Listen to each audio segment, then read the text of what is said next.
At the corner of 5th Avenue and 65th Street in Manhattan, there stands a temple that was never supposed to be there. Temple Emmanuel, limestone walls rising toward Central Park, 2,200 seats beneath vaulted ceilings, a sanctuary where thousands gather to pray. The congregation doesn't know what came before, what stood on this ground for 30 years, what was demolished in 1926 to make room for their house of worship, a chateau. Richard Morris Hunt designed it in the French Renaissance style, modelled after the Château de Blois, completed in 1896, $2 million in construction costs, a double mansion that Caroline Schermerhorn, Astor the Mrs. Astor shared with her son, John Jacob Astor IV, twin grand staircases rising side by side, a ballroom that could hold 1,200 guests, spanning the entire rear of the house, rising 4 stories to the roof, crystal chandeliers suspended from ceilings 40 feet high, marble chimney pieces carved with scenes of Versailles. This was 840 to 841 5th Avenue, the throne room of American society, the house where Caroline Astor decided who mattered in New York and who did not. The mansion survived scandals. It survived the construction of the Waldorf Hotel next door, built specifically to annoy its residents. It survived Caroline's descent into dementia, when she stood before her portrait greeting guests who had been dead for years. What it could not survive was a sinking ship, and the hatred that sinking ship left behind. On April 15, 1912, John Jacob Astor IV died in the freezing waters of the North Atlantic when the Titanic went down. His body was recovered a week later with $2,500 in cash still in his pockets. His pregnant 18-year-old widow survived. His 20-year-old son Vincent inherited $69 million, over $2 billion today.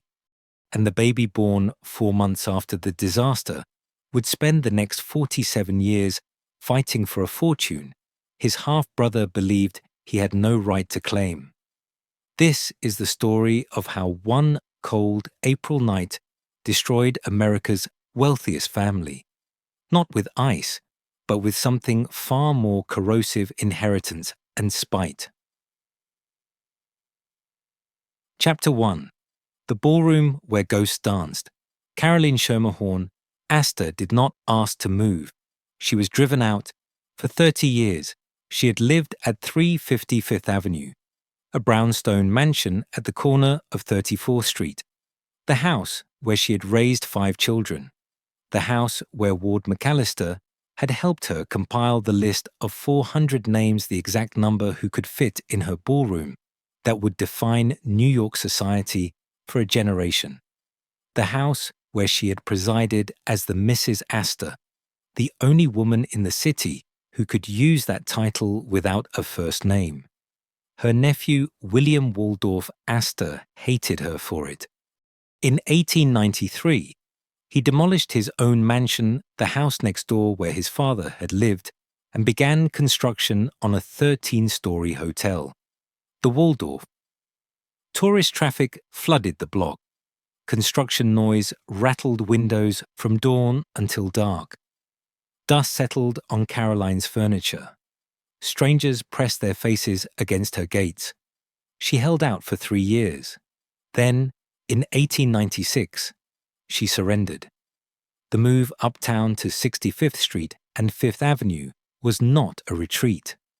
It was a declaration.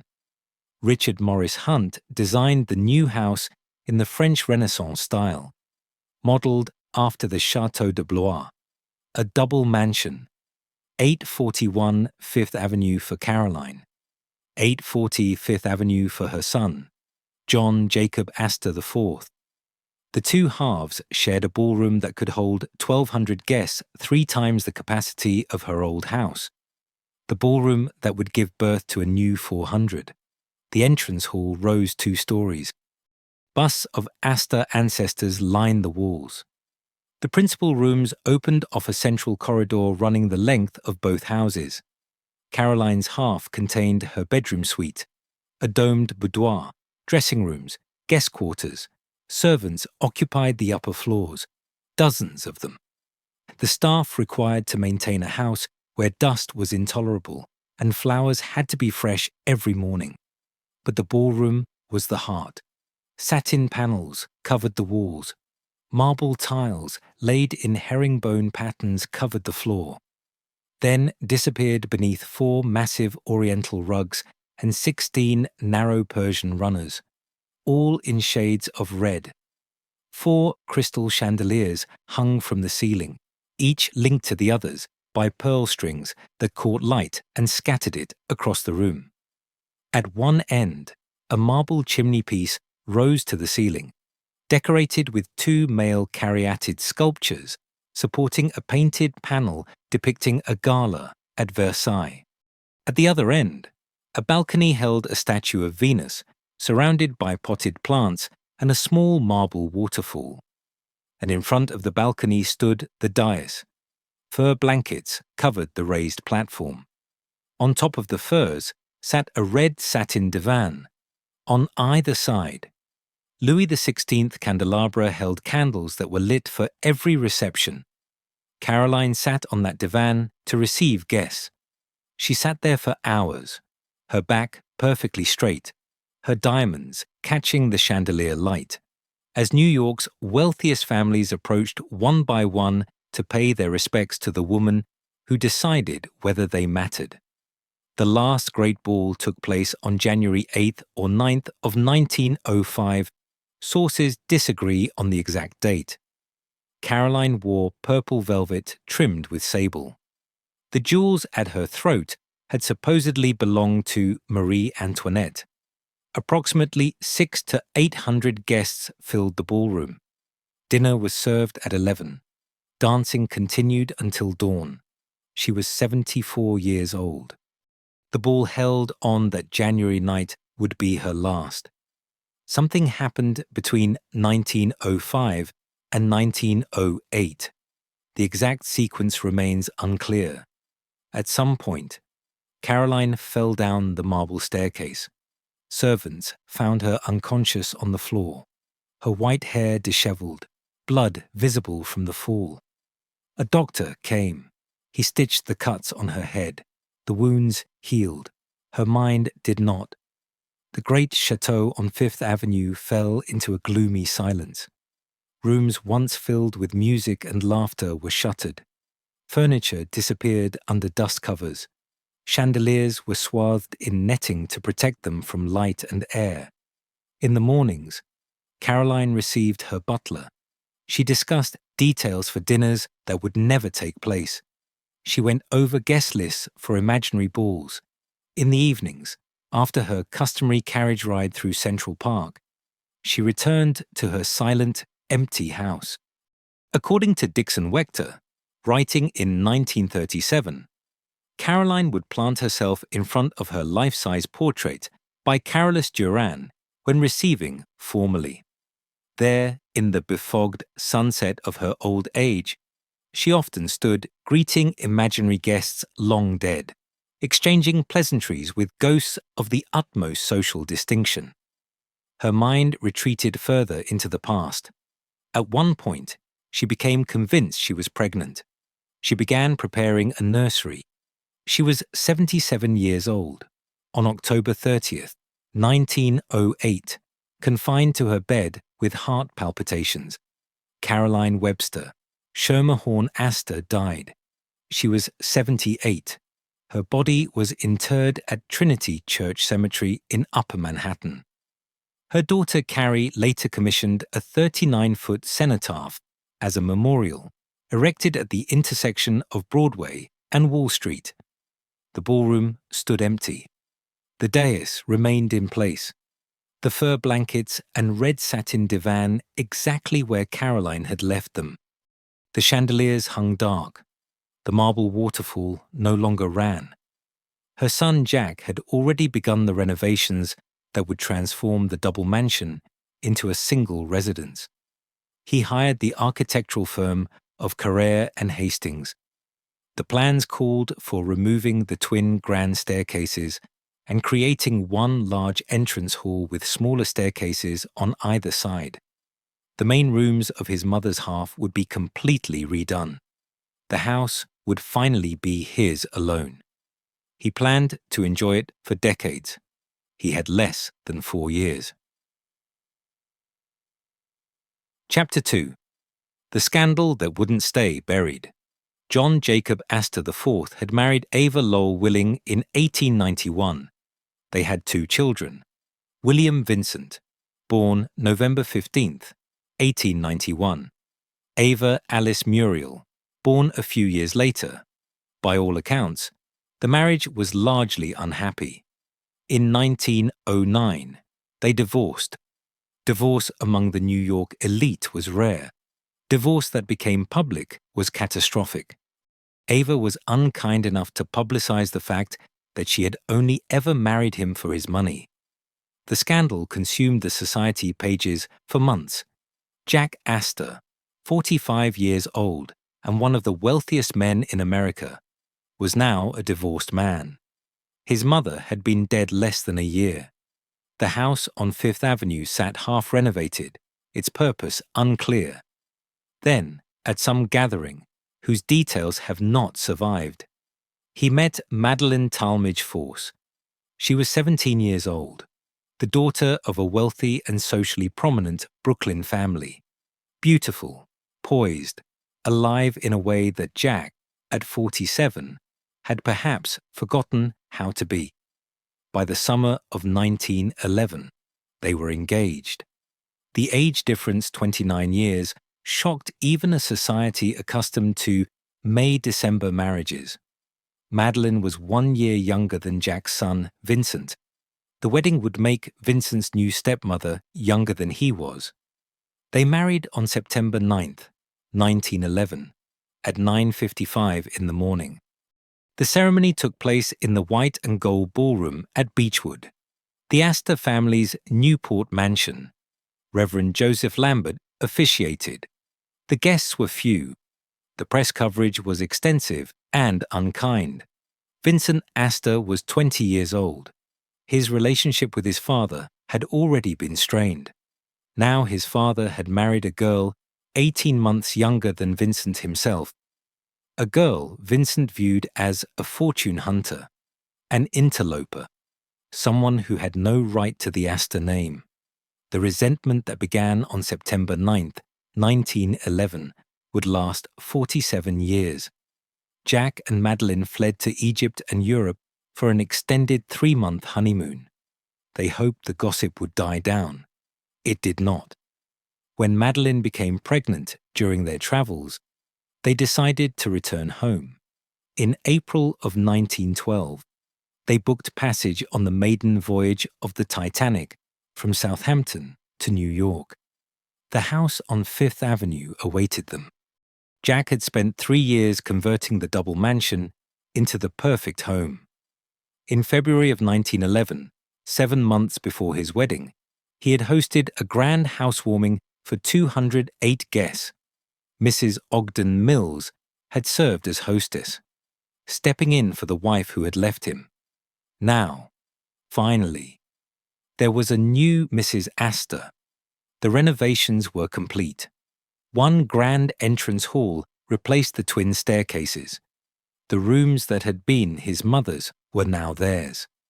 The ballroom stood ready for the parties they would host together. They would live there less than 7 months before boarding the Titanic. They would never see the house together again. Jack Astor had demolished his mother's half of the mansion to erase her memory from the building. He had removed the twin staircases where she had descended to greet her 400. He had torn out the domed boudoir where she had spent her final years lost in dementia. Within a year, Vincent would want to do the same to his father's. Chapter 3. 2 hours and 40 minutes. 11:40 at night. April 14th, 1912. The Titanic struck an iceberg in the North Atlantic, approximately 400 miles south of Newfoundland. The impact tore open the starboard hull below the waterline. 6 of the 16 watertight compartments began flooding immediately. The ship could survive 4 flooded compartments, not 6. The mathematics were simple and final. The Titanic would sink. The only question was how long the passengers had to escape. 2 hours and 40 minutes. That was the answer. From impact to final sinking, 2 hours and 40 minutes.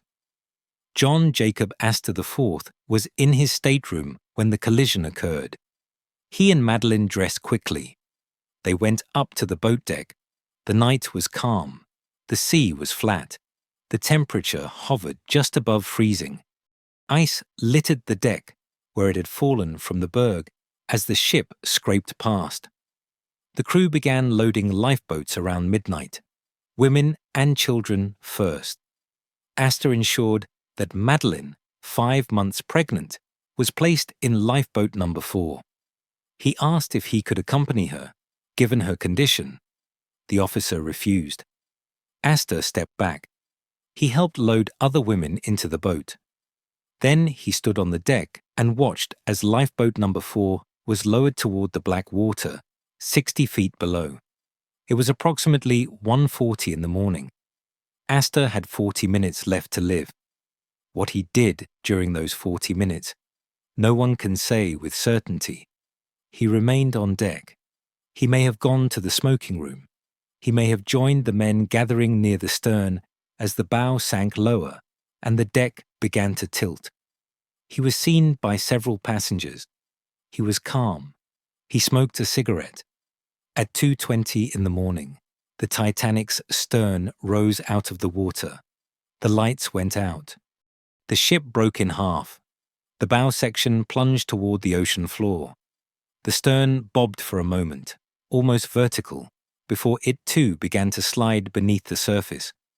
Approximately 1,500 people went into the water. The temperature was 28 degrees Fahrenheit, near freezing. Most could not survive more than minutes in those conditions. John Jacob Astor IV did not survive. Whether he remained with the ship or entered the water, he perished in the disaster. 1 hour and 20 minutes later, the Carpathia arrived. The survivors in the lifeboats were brought aboard. 712 people. Madeline was among them. She stood on the deck of the Carpathia, wrapped in blankets, 5 months pregnant, and watched the empty ocean where her husband of 7 months had died. On April 22nd, the cable ship Mackay Bennett recovered John Jacob Astor's body. It was body number 124. The crew found $2,500 in cash in his pockets, a gold pocket watch engraved with his initials, a diamond ring, a gold pencil. The watch would become a family heirloom. Vincent would keep it with him for the rest of his life. He would never give it to his half-brother, despite it being their father's watch. It was a small act of possession, the first of many. News of the disaster reached New York on the evening of April 15th. The Carpathia's wireless messages began arriving at Cape Race, Newfoundland, around 8:30 that night. By early morning on April 16th, the survivor list confirmed that John Jacob Astor IV was not among them. Vincent learned within hours. He was at Harvard, a freshman in the middle of his second semester. On April 14th, he had been a college student, the son of a wealthy man. On April 16th, he was one of the richest people alive. The boy millionaire, the newspapers called him, 20 years old. $69 million. The house on Fifth Avenue, the Rhinebeck estate, the vast Manhattan real estate holdings that his great-great-grandfather had begun accumulating in the 1790s.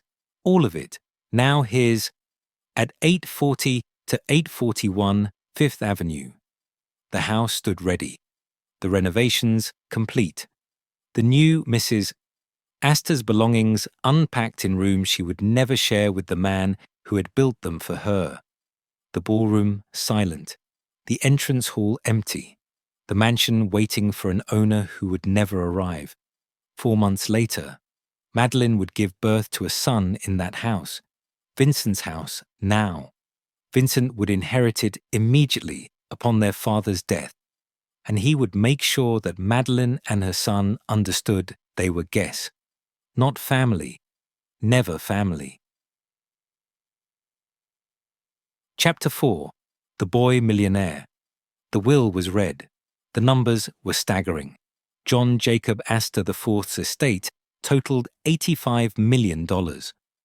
In 2024 terms, approximately $2.8 billion, the largest individual fortune in America at the time. Built on Manhattan real estate accumulated over 4 generations, since the original John Jacob Astor had arrived from Germany in 1784 and begun buying land that no one else wanted. The distribution was precise.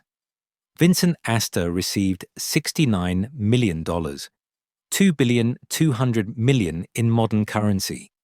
He also received the house at 840 to 841 Fifth Avenue, the Ferncliff Estate in Rhinebeck, New York, 2,800 acres on the Hudson River, the Ferncliff Casino, a 40,000-square-foot Beaux-Arts mansion designed by Stanford White in 1904, inspired by the Grand Trianon at Versailles, control of the family's vast Manhattan real estate portfolio, control of the family businesses.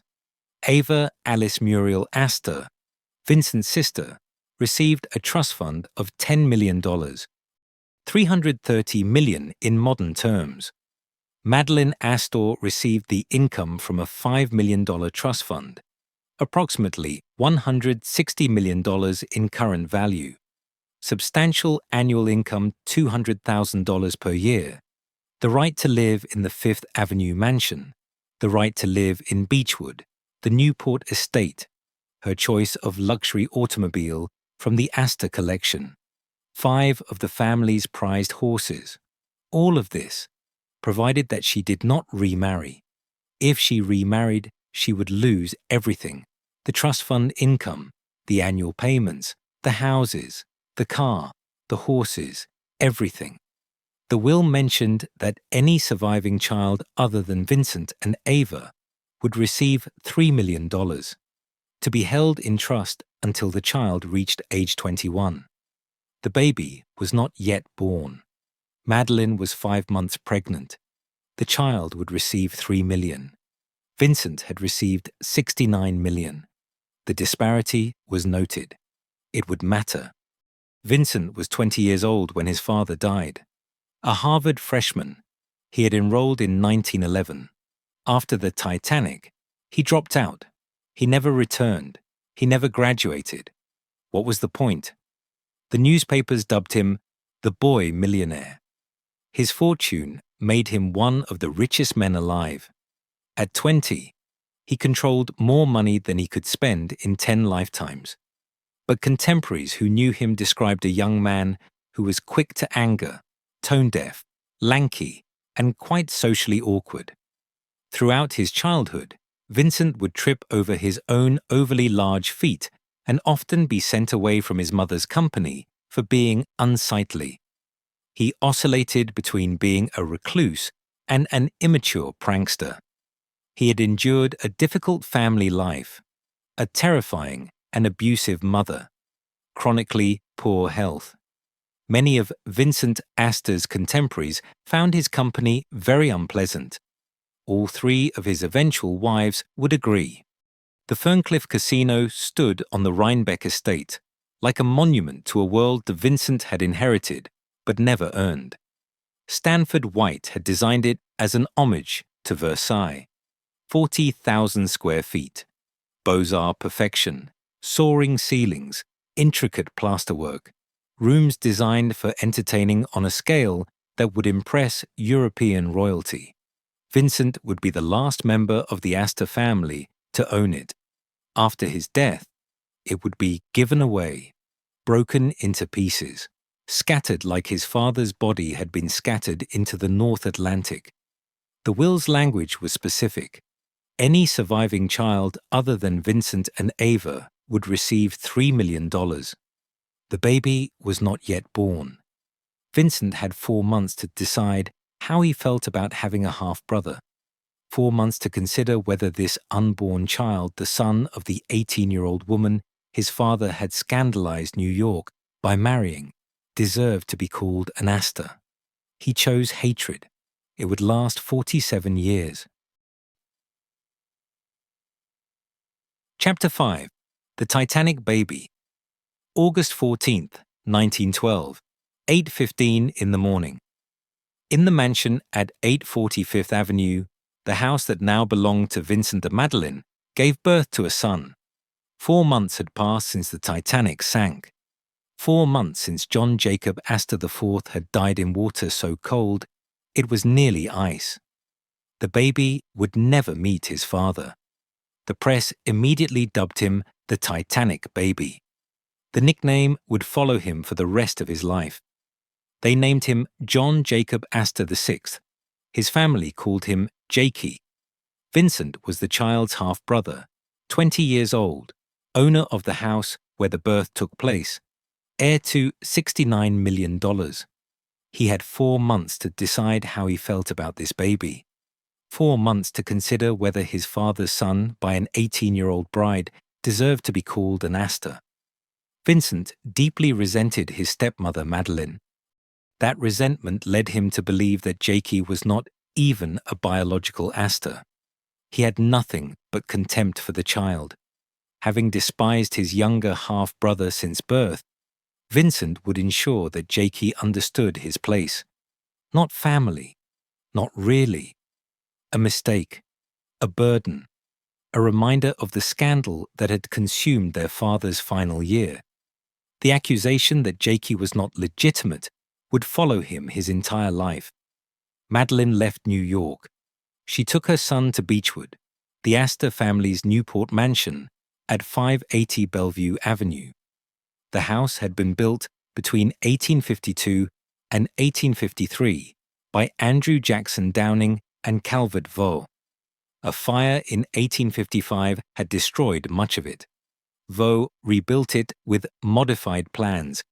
William Backhouse Astor Jr. had purchased the property in 1880. Richard Morris Hunt renovated it in 1881, transforming it into a proper summer estate for one of America's wealthiest families. Now it belonged to a widow and her fatherless son. Beechwood sat isolated on its grounds, beautiful but secondary to the Fifth Avenue mansion where Vincent lived. The physical separation mirrored the emotional chasm. Vincent controlled the family's social world from Manhattan. Madeline raised her son in Newport, growing up in the shadow of one of America's most storied families, always aware that the fortune should have been larger, the welcome warmer, the name less contested. Jakey never received his father's gold pocket watch. Vincent kept it, a small act of possession that spoke volumes.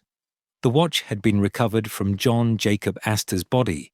It belonged to both sons equally. Vincent wore it. Jakey would never touch it. The years passed. Jakey attended St. George's School in Middletown, Rhode Island, then Harvard, like Vincent before him. Always in his half-brother's shadow, always fighting for recognition that would never come. On August 14th, 1933, Jakey turned 21. The $3 million trust fund established by his father's will became accessible. By that point, it had grown to $5 million, approximately $121 million in modern currency. It was far less than Vincent's $69 million. The disparity had been noted in 1912. By 1933, it had calcified into permanent inequality. When Madeline died in 1940, she left Jakey a diamond solitaire ring worth $50,000, about $1,100,000 in current terms, and a pearl necklace valued at $1,525, roughly $33,000 today. Small tokens, beautiful but insufficient. The legacy of a woman who had given up $200,000 a year to remarry for love, only to discover that love was as conditional as the fortune she had forfeited. Vincent would eventually leave Jakey nothing. Both Madeline's choice and Vincent's will taught the same lesson. Astor money came with conditions that had nothing to do with merit and everything to do with spite. Chapter 6. 3 Wives, 0 Heirs. Vincent Astor married for the first time on April 30th, 1914. He was 22 years old. 2 years had passed since his father's death. The bride was Helen Dinsmore Huntington. The marriage lasted 26 years. They divorced in 1940. There were no children. That is all that needs to be said about the first marriage. In 1940, Vincent married Mary Benedict Cushing. The marriage lasted 13 years. They divorced in 1953. There were no children from this marriage either. According to accounts that circulated in society circles, Vincent agreed to divorce his second wife only after she had found him a replacement spouse. Mary's first suggestion was Janet Newbold Ryan Stewart Bush, newly divorced and suitable in all the ways that mattered to a man like Vincent. Janet turned him down with startling candor. "I don't even like you," she said. Vincent persisted. He was not well, he told her. Though only in his early 60s, he could not be expected to live very long. When he died, she would inherit his millions. Janet's response has survived. "What if you do live?" Mary then recommended Roberta Brooke Russell. Brooke. Vincent and Brooke married on October 8, 1953, several weeks after his divorce from Mary became final. Brooke had been married twice before, once divorced, once widowed. She had a son, Anthony, from her previous marriage. She was elegant, educated. She understood art and philanthropy and the obligations that came with wealth. She seemed, to those who knew her, like someone who could handle Vincent Astor. Vincent forbade Brooke from maintaining a relationship with her own son. They kept 4 homes, but each one was typically barred from visitors. The suspicious and depressed Vincent could not tolerate intrusion, even from his wife's family. Before Vincent's death, Brooke reportedly confided to her daughter-in-law, Elizabeth Cynthia Cryan, "I don't think I can stand being married to him anymore." This was before the final illness, before the hospitalization, before the will was signed in June of 1958. The liquor she brought him during those hospital stays, was it kindness or something darker? Jakey would later accuse her of using the liquor to influence the will in her favor. Brooke insisted Vincent was fully competent when he signed the final document. Vincent continued to drink heavily and smoke habits common among men of his class and era, but which took a severe toll on his already fragile health. His chronically poor health led to a near-constant parade of doctors. The alcoholism progressed, the body deteriorated, but through it all, one thing remained constant: his hatred of Jakey. In 1948, Vincent established the Vincent Astor Foundation, devoted to alleviating human misery. The foundation awarded grants to libraries, hospitals, museums, schools. Upon Vincent's death, it would pass to Brooke. She would serve as president until its dissolution in 1997. During those years, the foundation would give away approximately $195 million to institutions across New York City. On February 3, 1959, Vincent Astor died of a heart attack in his Manhattan apartment. He was 67 years old. He left no heir, no children, no direct descendants. Vincent had spent his entire life proving that Jakey was not a real Astor. In the end, Vincent left no children either. the last biological descendants of John Jacob Astor IV, would be Jakey's grandchildren, the very people Vincent had claimed were not really Astors at all. 9 months before his death, in June of 1958, Vincent had signed his final will. The alcoholism had progressed, the health was failing, but his hatred of Jakey remained crystal clear. Not $1. Chapter 7. Madeline's Choice.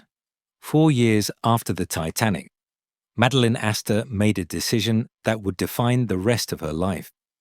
On June 22, 1916, in Bar Harbor, Maine, she married William Carl Dick.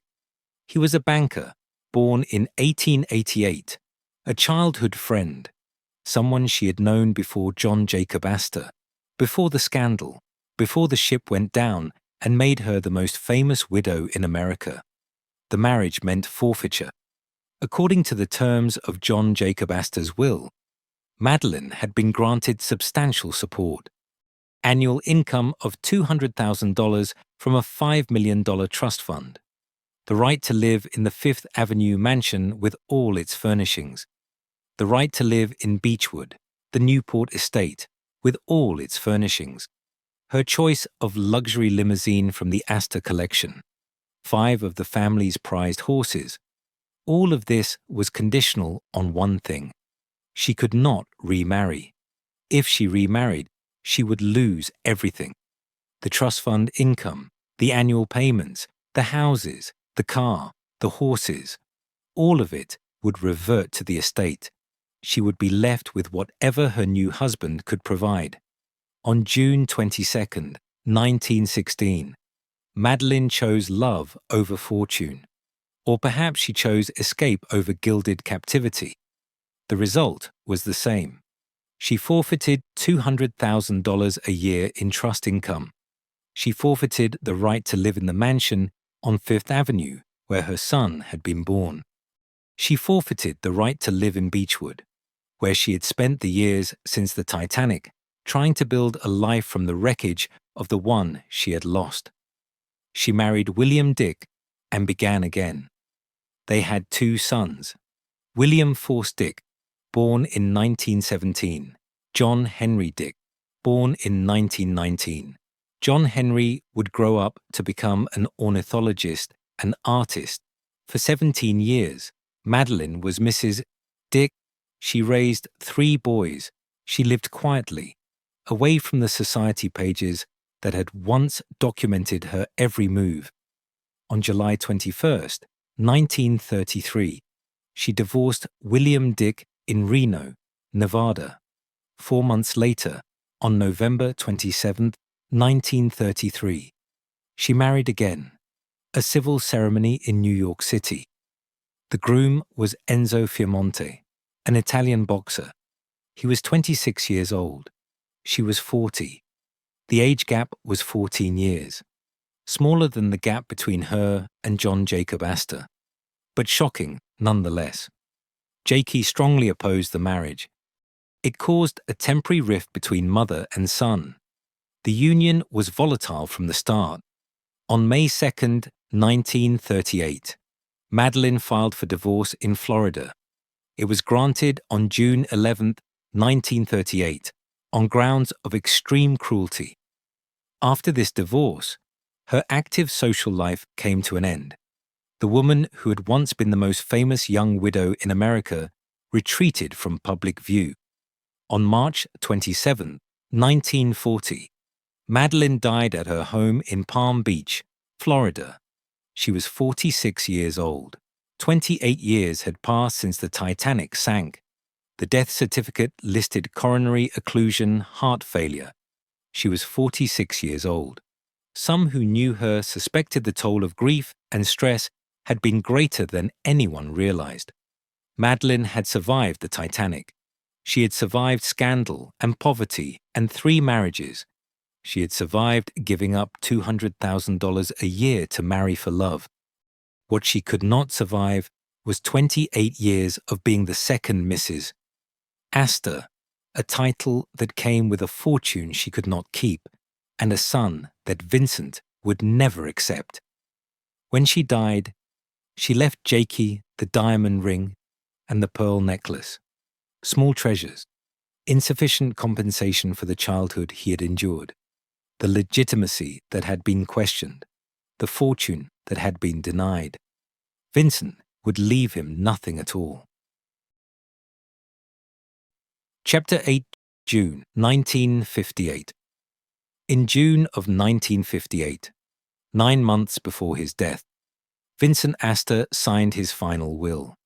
He was 66 years old.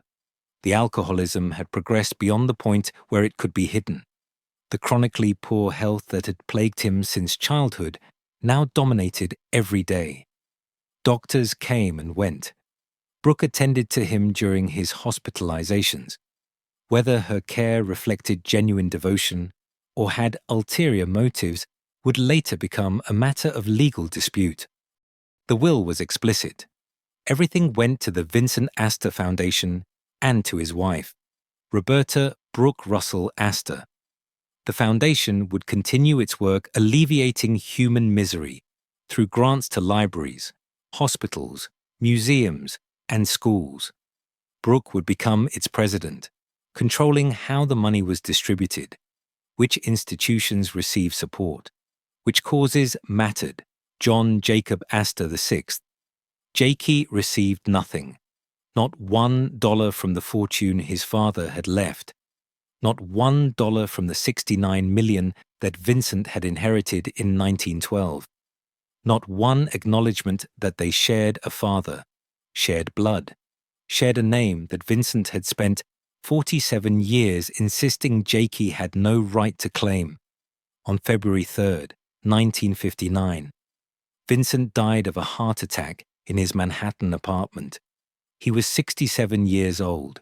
He left no children, no direct heirs, no one to carry forward the line that stretched back to the original John Jacob Astor, who had arrived from Germany in 1784 with nothing and built the foundation of America's first great real estate fortune.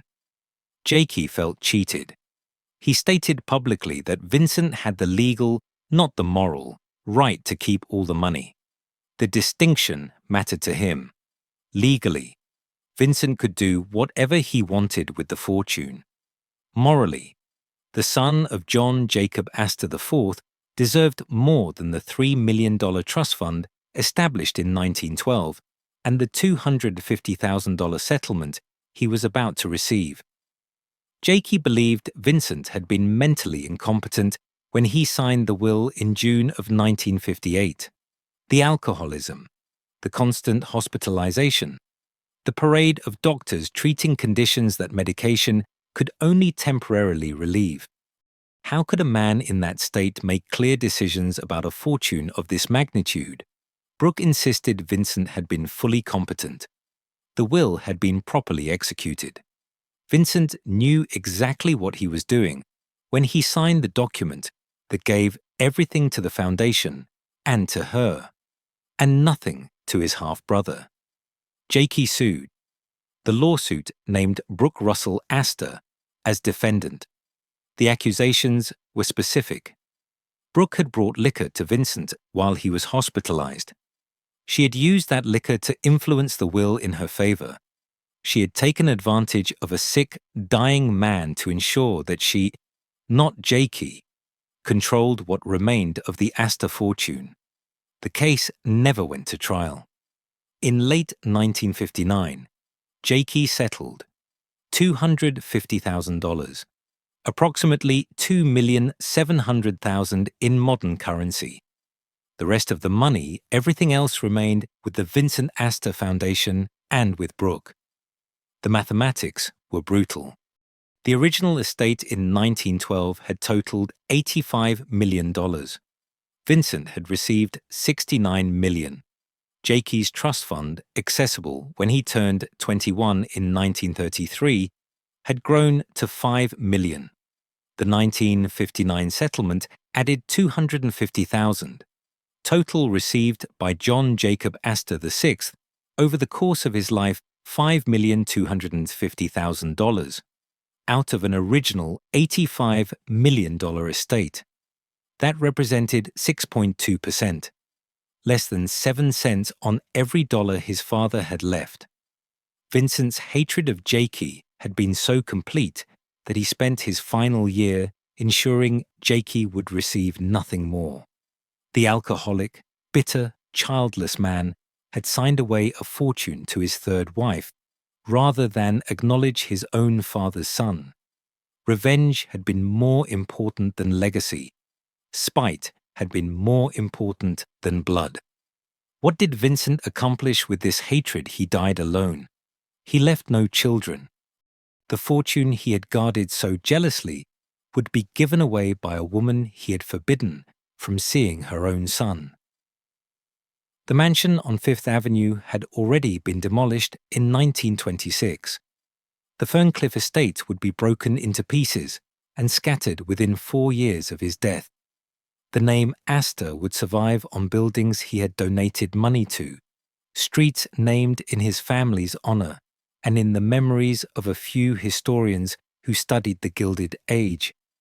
But the direct biological descent from the original John Jacob Astor through his great-great-grandson John Jacob Astor IV would continue only through Jakey. The half-brother Vincent had spent 47 years claiming was not a real Astor. The son Vincent had believed was illegitimate, unworthy, undeserving of the name. In the end, Jakey's children and grandchildren were the only biological descendants of John Jacob Astor IV who existed. Vincent's claim that Jakey was not a real Astor had been a lie. But it was a lie Vincent took to his grave and beyond, encoded in a will that gave Jakey nothing. Brooke became president of the Vincent Astor Foundation. She would serve for 38 years, until the foundation's dissolution in 1997. During that time, she would give away approximately $195 million to institutions across New York City: the Metropolitan Museum of Art, the New York Public Library, hospitals, schools, parks. Her philanthropy would preserve Vincent's name far more effectively than his spite ever could. When Brooke died in 2007, her estate was worth $192 million. $30 million went to create the Brooke Astor Fund for New York City education. Millions more went to parks and charities. Her son, Anthony Marshall, from her first marriage, received $14,500,000. That amount would later be cut in half after his conviction for elder abuse. Vincent had left everything to Brooke to spite Jakey. Brooke had used that fortune to help New York, and her son had tried to steal it. 3 generations, 3 betrayals, each worse than the last. The Ferncliff estate, Vincent's palace in Rhinebeck, did not survive intact. In 1959, Brooke bequeathed the main house to Benedictine Hospital in Kingston, New York. The Ferncliff Casino, the 40,000-square-foot Beaux-Arts building, designed by Stanford White and inspired by the Grand Trianon at Versailles, was donated to the Catholic Archdiocese. Many parcels of the 2,800-acre estate were sold off. In 1963, Brooke donated the remaining woodlands to the Rotary Club of Rhinebeck. They became the Ferncliff Forest Game Refuge and Forest Preserve. The estate that had been whole for generations was broken into pieces and scattered, like the fortune, like the family, like everything the Astors had tried to build and failed to preserve. Chapter 9. The Mansions That Vanished. The wrecking crews arrived at 840 to 841 Fifth Avenue in 1926. Vincent had sold the mansion to Benjamin Winter Sr., a real estate developer, sometime that year. The exact transaction details have been lost. The sale price is not recorded in the sources that survive. What is known is this: a house that cost approximately $2 million to build in 1896 was demolished only 30 years later. The mansion that Caroline Schermerhorn Astor had built to prove the Astor family's dominance over New York society. The mansion where she had received the 400 on a dais covered in fur blankets. The mansion where she had descended into dementia, greeting phantom guests in an empty ballroom. The mansion that her son Jack had renovated for his scandalous young bride. The mansion where the Titanic baby had been born 4 months after his father drowned in the North Atlantic. All of it, reduced to rubble in a matter of weeks. The ballroom that could hold 1,200 guests was demolished. The satin-paneled walls were torn down. The marble herringbone floors were ripped up. The 4 crystal chandeliers with their pearl strings linking one to another were removed and sold at auction for a fraction of their value. The marble chimneypiece that rose to the ceiling, decorated with 2 male caryatid sculptures supporting a painted panel of a Versailles gala, was smashed. The twin grand staircases, later converted by Jack into a single entrance hall, were destroyed. The dais where Caroline had sat for hours receiving New York's wealthiest families was hauled away. An auction catalogue from 1926 documents the dispersal of the mansion's contents: furniture, rugs, silver, china, decorative objects accumulated over 30 years. All of it sold to the highest bidder. Strangers carrying away pieces of a house that had once defined what it meant to be wealthy in America. Temple Emmanuel, the Congregation Emmanuel of New York, purchased the property. They broke ground shortly after the demolition was complete. The limestone walls of one of the largest synagogues in the world now occupy the site where Caroline Astor once presided over the most exclusive social gatherings in American history. Vincent never attended the dedication of Temple Emmanuel. He had accomplished what he wanted. His father's house was gone. The building where Jack and Madeline had planned to build a life together. The building where Vincent had grown up under the care of a terrifying and abusive mother. The building that represented everything the Astor family had been at the height of their power. Vincent destroyed it, not through neglect, through deliberate choice. He sold it. He watched it come down, and he never looked back. Beechwood, the Newport mansion where Jakey had grown up, met a different fate. Vincent had owned it after his father's death. He rented it to Robert R. Young, a New York financier. In 1940, the same year Madeline died in Palm Beach, Vincent sold Beechwood to Alan Tew and Count Pavel de Kotzebue. The mansion changed hands multiple times over the following decades. James Cameron Clark, Gurney Dyer, William W. Carey, John Page Blair, Richard Merrill. In 1981, Paul M. Madden purchased the property and created the Beechwood Theatre Company, which conducted live theatrical tours. Actors played the roles of Astor family members and servants, treating visitors as though it were 1891 and the Astors still lived there. As of this writing, Beechwood is a private residence, not open to the public. It never returned to Astor ownership. The mansion where John Jacob Astor IV and Madeline were married. The mansion where Jakey spent his childhood under the shadow of Vincent's contempt. Gone from the family, sold, scattered to strangers who had no connection to the people who had once walked its halls. The Ferncliff estate in Rhinebeck was broken apart after Vincent's death. The main house went to Benedictine Hospital. The casino went to the Catholic Archdiocese. Parcels of land were sold. The remaining woodlands became a nature preserve. What had been a unified 2,800-acre estate, a symbol of Astor power stretching back to when Vincent's great-grandfather had purchased the property was divided into pieces that would never be reassembled.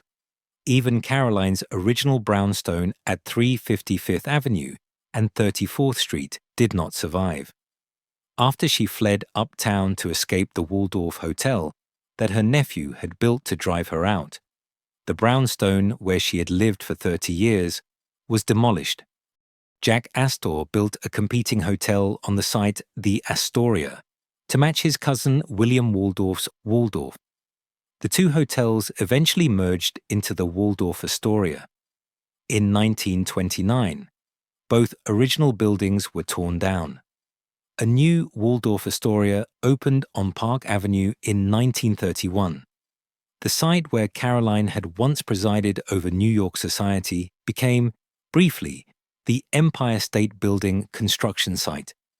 The pattern was absolute. Every major Astor mansion built during the Gilded Age was demolished or sold within one generation. The family had owned whole blocks of Manhattan. They had been called the landlords of New York, but they could not preserve a single building. Caroline's mansion demolished. Jack's mansion demolished. Vincent's estate sold, donated, broken into pieces. The only Astor building that survives intact is the one they gave away. The New York Public Library, where the Astor name is carved into stone above the entrance. A gift, a donation. Something they did not try to keep for themselves. The mansions that vanished were more than buildings. They were monuments to a family that understood how to acquire wealth, but not how to hold it. How to build palaces, but not how to preserve them. How to dominate society, but not how to maintain connection with each other. Vincent's spite extended to architecture. He sold his father's house and watched it be destroyed. He sold the Newport mansion where his half-brother had grown up. He left instructions for the Ferncliff estate to be broken apart after his death. The physical spaces where this family had lived, fought, loved, and betrayed each other, all of it gone. Replaced by a synagogue, a hospital, a nature preserve, a private home owned by strangers. The houses were demolished, but the hatred was preserved, passed down, encoded in wills and legal settlements and family stories told by the few descendants who remained. The architecture crumbled. The spite endured. Chapter 10. The Last Mrs. Astor. Brooke. Astor became president of the Vincent Astor Foundation in 1959. For 38 years, she dedicated herself to giving away the fortune that Vincent had left her. The Metropolitan Museum of Art received millions. The New York Public Library received millions. Hospitals across the city received grants. Schools benefited from the foundation's support. Parks were restored. Community organizations were funded. Her famous quote summarized her philosophy. Money is like manure. It's not worth a thing unless it's spread around. She spread it generously. By the time the foundation dissolved in 1997, it had given away approximately $195 million. Brooke was 95 years old. The foundation was no longer necessary. She controlled the money directly now. The work would continue. For 10 more years, Brooke lived quietly. She attended cultural events. She supported the institutions she loved. She was revered as one of New York's greatest philanthropists, the last Mrs. Astor, the woman who had taken a fortune built on spite and transformed it into a legacy of generosity. In 2006, Brooke was 104 years old. Her grandson, Philip Marshall, filed a lawsuit against his own father, Anthony Marshall. The accusations were devastating, exploiting Brooke's dementia, looting her fortune, abusing her physically and financially, buying a $920,000 yacht for himself with her money, stealing valuable artwork from her estate, changing her will to benefit himself instead of the charities she had supported for decades. The trial revealed the extent of the betrayal. Anthony Marshall and his lawyer, Francis Morrissey, had persuaded Brooke, suffering from advanced dementia, to change her will. The charities that were supposed to receive the bulk of her estate would get less. Anthony would get more. The artwork she had collected would go to him, not to museums. The fortune she had spent 40 years giving away would be redirected to the son who had already received more than most people could imagine. In October of 2009, Anthony Marshall was indicted on 16 counts: conspiracy, grand larceny, possession of stolen property. Francis Morrissey was charged as a co-conspirator on 6 counts, including forgery and possession of a forged instrument. The trial consumed months. Witnesses testified to what they had seen: Brooke's confusion, Anthony's manipulation, the systematic exploitation of a woman who had once been one of the sharpest minds in New York philanthropy, but had descended into dementia so severe that she no longer recognized the people stealing from her. On December 21, 2009, Anthony Marshall was found guilty on 14 of the 16 charges, including first-degree grand larceny. He was sentenced to 1 to 3 years in New York State Prison. He was granted medical parole just 2 months later. He was 85 years old. He would never return to prison. Brooke Astor died on August 13, 2007, before the verdict was delivered. She was 105 years old. Pneumonia. Her body gave out in her home in Briarcliff Manor, New York. She was buried in Sleepy Hollow Cemetery, next to Vincent. The epitaph on her gravestone, chosen by her before dementia erased her ability to make such decisions, read, "I had a wonderful life." Did she? The question lingers. She had married 3 times. The third marriage, to Vincent, had brought her wealth beyond measure, but it had also isolated her from her own son. Vincent had forbidden her from maintaining a relationship with Anthony. For over 5 years, she had lived with a man described by everyone who knew him as suspicious, depressed, difficult, unpleasant. A man who drank excessively and smoked constantly and oscillated between being a recluse and an immature prankster. When Vincent died, Brooke was finally free. She spent the next 48 years doing exactly what she wanted: supporting the arts, funding education, restoring parks, building libraries, using the fortune Vincent had left her to make New York a better city. She became beloved, respected, celebrated as a model of what wealthy people should do with their money. And then her son stole from her, exploited her dementia, changed her will, took artwork, bought yachts, redirected money away from the institutions she loved and toward himself and his second wife, the woman he called Miss Piggy behind her back. According to testimony at the trial, her estate was worth $192 million when she died. $30 million went to create the Brooke Astor Fund for New York City education. Millions more went to Prospect Park and Central Park. Anthony had been set to receive $14,500,000. That amount was cut in half because of the elder abuse conviction.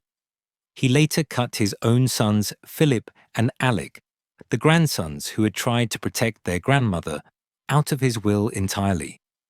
He left the money to his second wife and her children from a previous marriage. The parallels are unavoidable. Caroline Astor ended her life in dementia, standing before her portrait greeting guests who had been dead for years. Brooke Astor ended her life in dementia, being robbed by her own son, different women, different circumstances, but the same vulnerability, the same exploitation, the same tragedy of a brilliant mind destroyed by age and taken advantage of by people who should have protected it. Vincent's hatred of Jakey had led him to give everything to Brooke. Brooke's generosity had preserved Vincent's name through philanthropy for 38 years. But her own son had exploited her dementia to steal from the very charities Vincent had wanted to support. 3 generations, 3 betrayals, each worse than the last. Philip Marshall, the grandson who had saved his grandmother from further exploitation, created an organization called Beyond Brooke. Its mission to advance elder justice and fight elder abuse, something positive emerging from family tragedy, a legacy built on protecting others from what Brooke had endured. The money was scattered. The mansions were demolished. The foundation was dissolved. The fortune that John Jacob Astor IV had left in 1912, $85 million that had seemed eternal, was gone. Given to museums and libraries and parks, stolen by a son who thought he deserved more, fought over in courtrooms and settled in legal agreements that left everyone diminished. The only thing that remained was the name, Astor, carved into stone on buildings they had donated, printed on street signs in neighborhoods they had developed, whispered in the halls of institutions they had supported. But the family, the actual people who carried the blood and bore the burden of that name, were scattered like the fortune, like the mansions, like everything they had tried to hold onto and failed to preserve. Chapter 11. Where the Money Went. The accounting can be rendered simply. 1912. John Jacob Astor IV's estate, $85 million. $2.8 billion in current terms. The largest individual fortune in America at that time. Built on Manhattan, real estate accumulated over 4 generations, beginning when the original John Jacob Astor arrived from Germany in 1784 and started buying land nobody else wanted. Distribution upon death. Vincent Astor received $69 million. Ava Alice Muriel. Astor received a $10 million trust fund.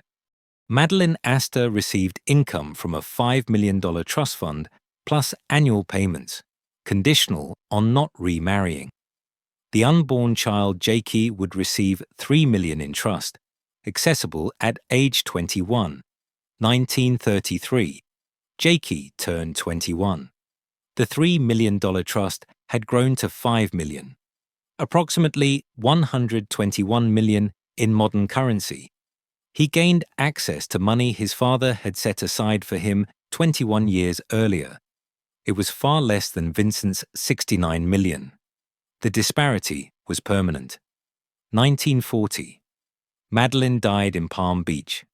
She left Jakey a diamond ring and a pearl necklace. Small tokens. Insufficient compensation for a childhood spent under Vincent's contempt. 1959. Vincent died.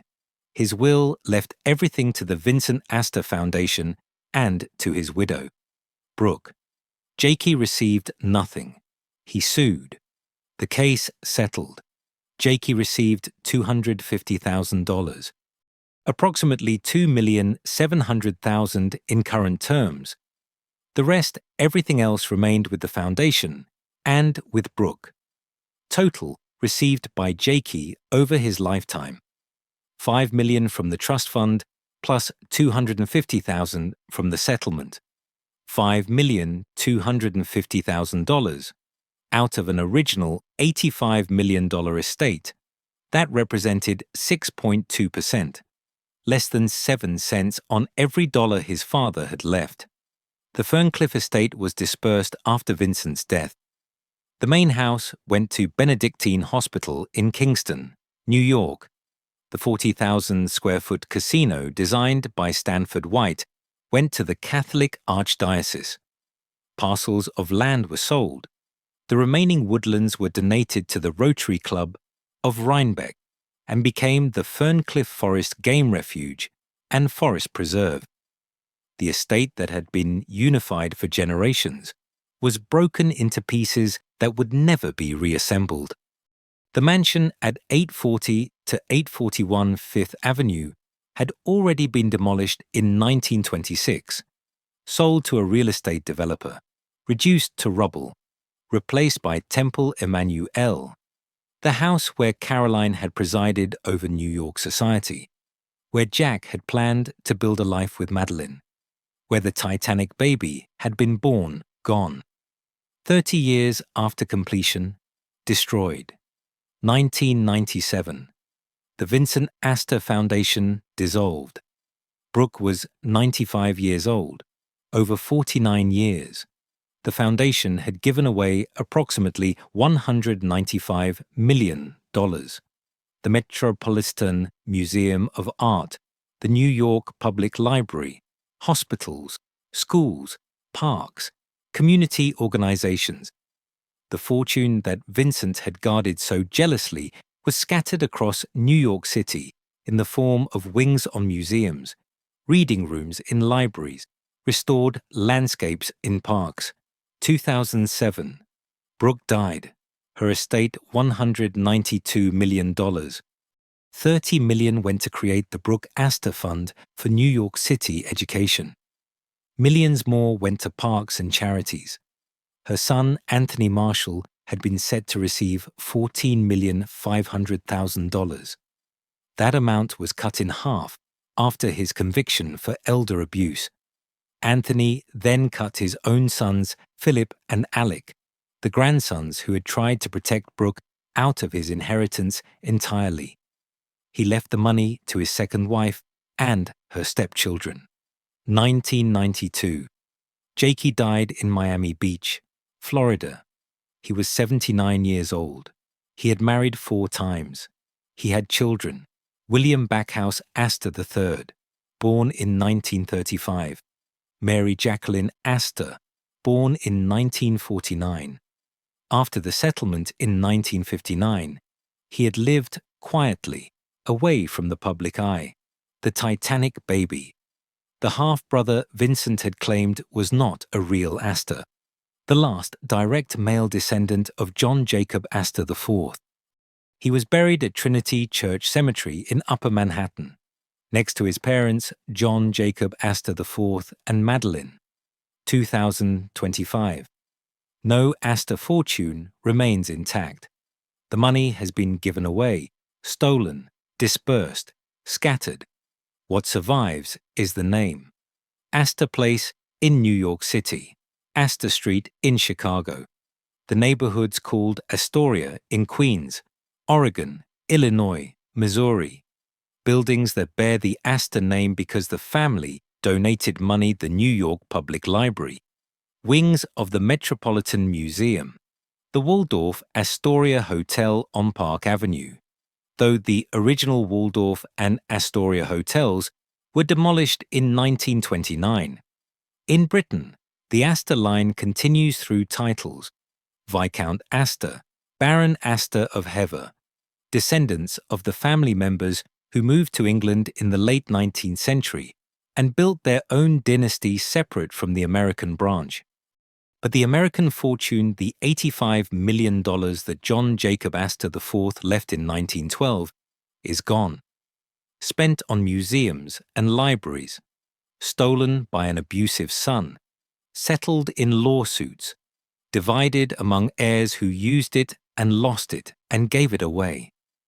The money the Astors fought over for 47 years ended up exactly where John Jacob Astor IV probably would have wanted it, supporting New York's cultural institutions.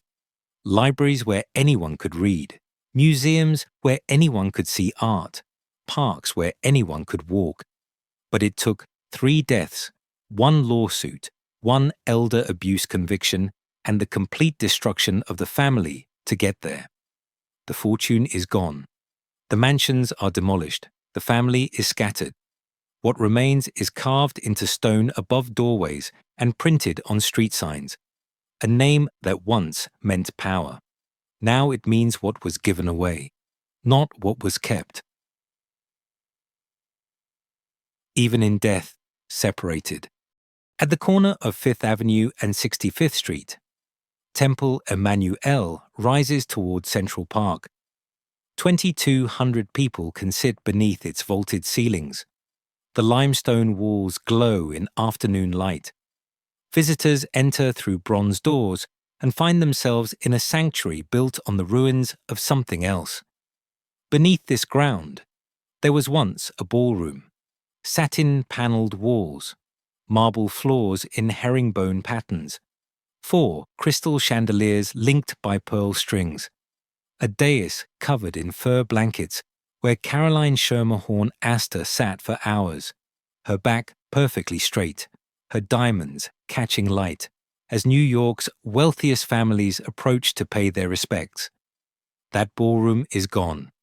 The mansion that contained it was demolished in 1926, 30 years after it was built, sold by Vincent Astor to a real estate developer, reduced to rubble in a matter of weeks. But the hatred survived. In Sleepy Hollow Cemetery in Sleepy Hollow, New York, Brooke Astor is buried next to Vincent. Her gravestone bears the epitaph she chose, "I had a wonderful life." Miles away, in Trinity Church Cemetery in Upper Manhattan, John Jacob Astor VI is buried next to his parents, John Jacob Astor IV, who died in the North Atlantic on April 15, 1912, Madeline Talmadge Force Astor Dick Firmonti, who died in Palm Beach in 1940 at age 46, Vincent and Brooke together, Jakey and his parents together, but Vincent and Jakey separated, different cemeteries, different neighborhoods, even in death. Vincent made sure they were not connected. The house built to prove the Astors were American royalty lasted exactly 30 years. The hatred Vincent felt for his half-brother lasted 47 years and continues still, carved into cemetery stone, encoded in the geography of burial plots that will never meet. John Jacob Astor IV froze to death in the North Atlantic, but that was not the tragedy. The tragedy was what his death unleashed.